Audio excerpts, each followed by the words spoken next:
10 surefire ways, 10 plus actually, surefire ways to raise your game as you supersize and grow your business. Sharon Horne-Ellstrom here with Supersize Your Business. And today we're talking about the idiom, the expression. I don't think it's a proverb, raise your game. It's one of those idioms that I could not find by searching the internet, the exact origin of. I think it's relatively new. I think it's probably from my generation for sure.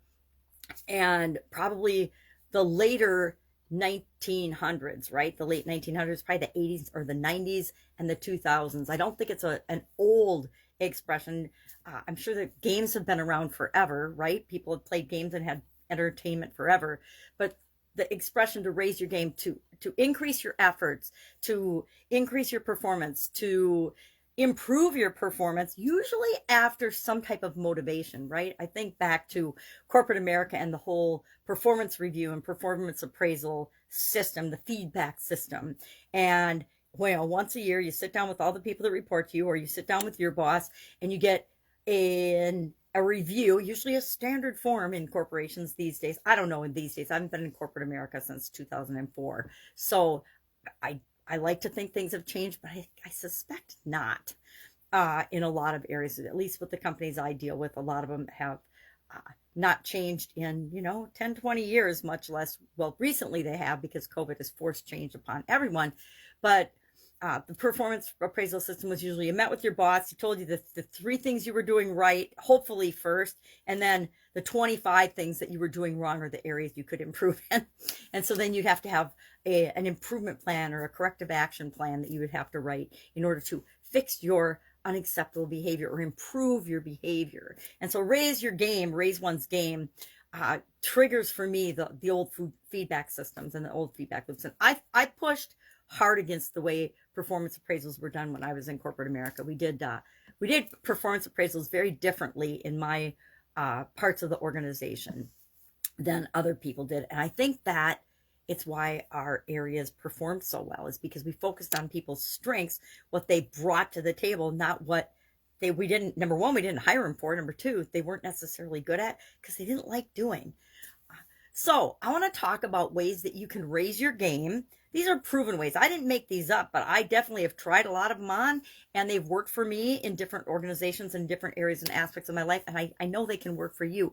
It's like anything else. You have to pick it, think about it, and make it your own. So I actually have 14 different things, but I said 10 because 10 people respond to better than 14. Apparently, even numbers online are not the way we get people's attention. I don't know. So, number 1, respect your own time. Pay attention to what you're spending your time on. Pay attention to what you're paying attention to. Number 2, think clear, concise, and kind when it comes to communication. Number 3, even if you know it all and think you're the best at it in the whole wide world, don't be the one to do it all. Make sure that you're spreading your wisdom to other people, and you're letting other people learn and grow and develop right alongside you. Number 4, be known for reliability. Do what you say you're going to do all the time. If you commit to something or say you're going to do it, do it. That's one of the easiest ways to rise in any organization and to be an invaluable resource, is by just simply doing what you say you're going to do. Number 5, instead of networking, create relationships, create meaningful relationships. The days, and people still do it, but the days of just random networking are over. And maybe not over, but they're not as effective as they used to be. Just because you know a lot of people or have met a lot of people or have a lot of people on social media doesn't mean you have any meaningful relationships. I'm going to stop counting now because I didn't number the rest of my list, but I just randomly brainstormed it.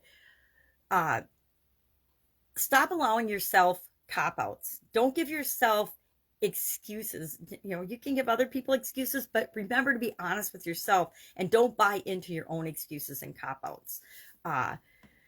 Get over the fear of rejection. Guess what? We all get rejected. Everybody doesn't love us. Everybody doesn't even like us, much less love us. So get over that some people, we're not for everyone. So get over even thinking that we want to be for everyone. I don't want to work with everyone. I don't want to be friends with everyone. I don't want everyone to be friends with me. Figure out and ditch limiting beliefs. One of the best things you can do for yourself, besides improving your emotional intelligence and knowing what's important to you, is every once in a while and paying attention to what limiting beliefs come up for you, and then deal with them. Figure out what's causing them, where they came from. And if you can't figure it out, you don't have to figure out where things come from in order to let them go and move beyond them.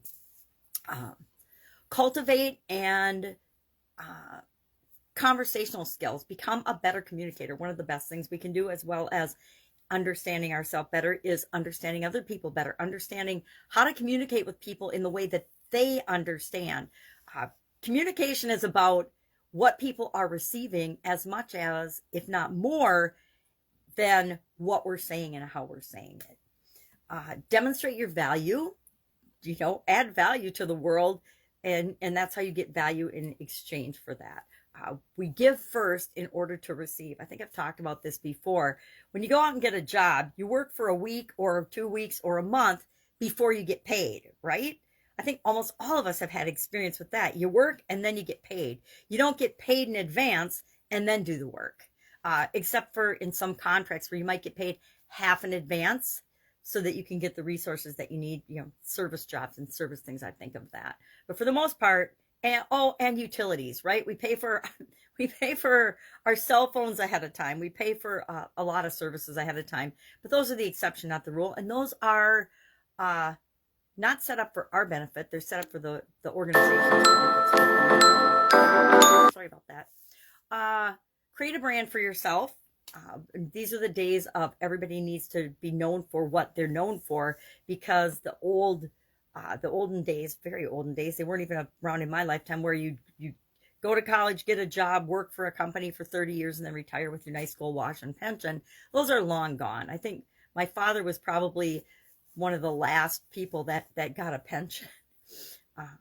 Avoid one-itis and have your own act together. Have your own things going. Don't depend on any entity or any person or anything outside of you for 100% of your survival and sustenance. I've always believed in multiple streams of income, and I highly encourage everybody that I interact with to consider and have more than one way of making a living, more than one way of doing things. Especially during COVID, a lot of people realize that, hey, all I've got going is my job, and if my job goes away in an instant, which you might not have thought it would, could have, would have, or should have before, but after COVID, we all know that nothing's guaranteed. Same with putting all of your eggs in one basket. One main customer or client, one main supplier or vendor, all of those things. Get over all that. Stop doing all that. Make sure that you've got multiple sources, multiple suppliers, multiple ways to get the word out about your business. Learn from the best. Make sure that you're learning and growing all the time. I'm a lifelong learner. I totally believe in and encourage everyone to continually be learning and improving and growing. And part of that is learning from people that have gone before, learning from the best, learning from the people that are actually doing the thing that you want, not the people that are just marketing and saying they're doing the thing that you want to learn how to do. And then finally, you got to put in the work. Put in the work to achieve what it is that you want, to create what you want in the world. Don't expect that it's just going to be handed to you, because if it was going to be handed to you, everybody would have exactly what they want already. And they don't, because they're not willing to put in the effort and the energy that's required to create what it is that they want.